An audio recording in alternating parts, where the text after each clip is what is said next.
How's it going, YouTube? I got a fun video in store for you today. I'm gonna be running the cheapest subwoofer that I could find online. This guy right here. It was only 20 something bucks on Amazon. And I'm gonna be connecting it to my Crescendo Encore 12K. This monster right here. And we'll see what happens, but you know what? I think you're gonna be surprised.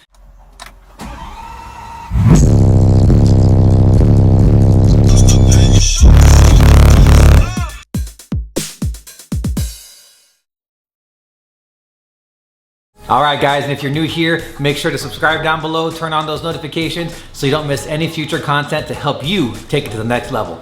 Let's get loud. How's it going, YouTube? So I am in my kitchen on my laptop here, looking around the internet, trying to find the cheapest subwoofer that I can find. All right, so here we are. I found one on Amazon, and I think it's the cheapest one that I could find. So I want to do at least a 10-inch. That's not what we're looking for. Ah, here we go, right here. 10-inch subwoofer by Pyle. And this one is $27. It's pretty cheap for a 10-inch sub. Now we go ahead and add this one to the cart. And we'll go ahead and purchase it. And voila, there it is. Let's go ahead and open it up and see what we got. The Pyle, what is it? PLW 10RD. Let's go over some of the specs here really quick. And bring it in zoom here to the camera. So we got a red wave electroplated polypropylene cone. Awesome. Butyl rubble surround with new pattern. Red steel basket. Let's see, bumped and vented extended pole piece. 1.5 inch high temperature Captain voice coil. Man, 1.5 inch, look at that. 4 ohm, 70 ounce magnet, 600 watts peak. Now it doesn't say RMS, but I'm assuming it's probably about half that. So 300 RMS, I'm guessing plus or minus. Let's go ahead and open her up and see what we got here. Let's take a look.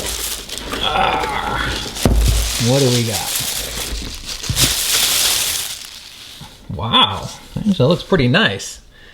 Look at that nice bright red. Let's see, it's pretty stiff actually. Turn around here. Look at that red basket, actually. It's pretty nice. There's a better quality speaker. I'd invert mount these and probably run them. I got the old-fashioned spade terminals there. Gotta love it. Kind of puny magnet there, but like they say, size doesn't always matter. Good old China. Made in China. Communist red right here. But hey, the proof is in the pudding. So here's the deal, guys. The purpose of this demo is not to blow the sub. It's a no-brainer that if you send 3,000 watts to a 300 RMS watt sub, it will pop in seconds. The purpose of this test is to see if it can take it. There's a lot of debate and argument whether or not you can overpower a sub safely, let alone connect it to a much more powerful amp without the sub blowing. If the gain is attenuated to compensate for the speaker's power rating, then it should be able to play just fine. This video will be the proof of concept that this theory is in fact true. On top of that, it's not safely inside of a sealed enclosure, but exposed in a free air environment. Basically, the worst case scenario that you can put a subwoofer in. All right, so I'm gonna go ahead and get this bad boy wired up to my amplifier here. Yes, this is a 12,000 watt amp, okay? However, this subwoofer, it's a 4 ohm subwoofer. It's not DVC, it's a single voice coil. So that means when I connect it to my 12K, it's not gonna be getting fully 12,000 watts. To be safe, we can say it's gonna be getting closer to around 3,000 watts just with this single sub. So still, it's gonna be tremendously overpowered. It's not gonna get the full 12K, but it's gonna be getting about 10 times more power RMS than it's supposed to be getting. Because like we said, this is about 300 watt RMS. If it gets about 3K at 4 ohm from this amplifier, it's 10 times more power than what this subwoofer is supposed to be getting, okay? Let's go ahead and get this wired up. All right, so I went ahead and got my ZV5 subwoofers disconnected. I now have the new Pyle $20 subwoofer wired in here. And follow that cable all the way up so everybody knows it's directly connected to my amp. True story of David versus Goliath. But you know what? I'm rooting for the guy. Let me come around this way. And you know, I really am rooting for the guy. It's kind of like a Rocky story, you know, you want the underdog to win. But it must be pretty intimidating for that little guy sitting next to these ZV5 monsters over here. All right, so I got my rig set up here to monitor very closely as I play here. And if anybody's wondering what this is here, it's just a little padding I put here to prevent my nice box here from getting scraped up, just in case it starts vibrating a lot. And it's to kind of hold it in place. So without further ado, I think we're ready to get this thing rocking and rolling. Let's see how she goes. This is the song that I typically play for my demos when I demo my mids and highs, and it also has some ridiculous sub bass. So we're gonna go ahead and film it and see how she performs. I'm gonna push play here, and we're gonna crank it up a little bit until how I usually listen to music, which is pretty loud. Woo!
Based off how it's performing already, I mean, it's not even warm, guys. The dust cap is fine. The spider doesn't even have any heat in it yet. The magnet structure still feels good.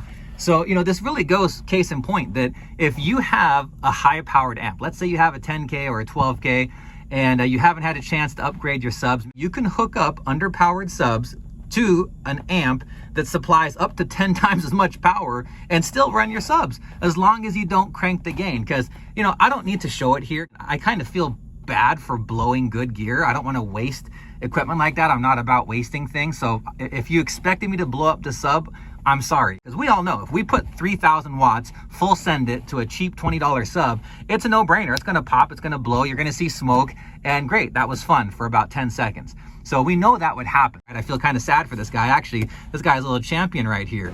But for those of you that absolutely need to see something blow up, here you go. And that closes the chapter in this guy's book here. I'm gonna go ahead and disconnect her, get her boxed up, and list her on Facebook Marketplace. Lightly used Pyle 10-inch subwoofer for sale, 20 bucks.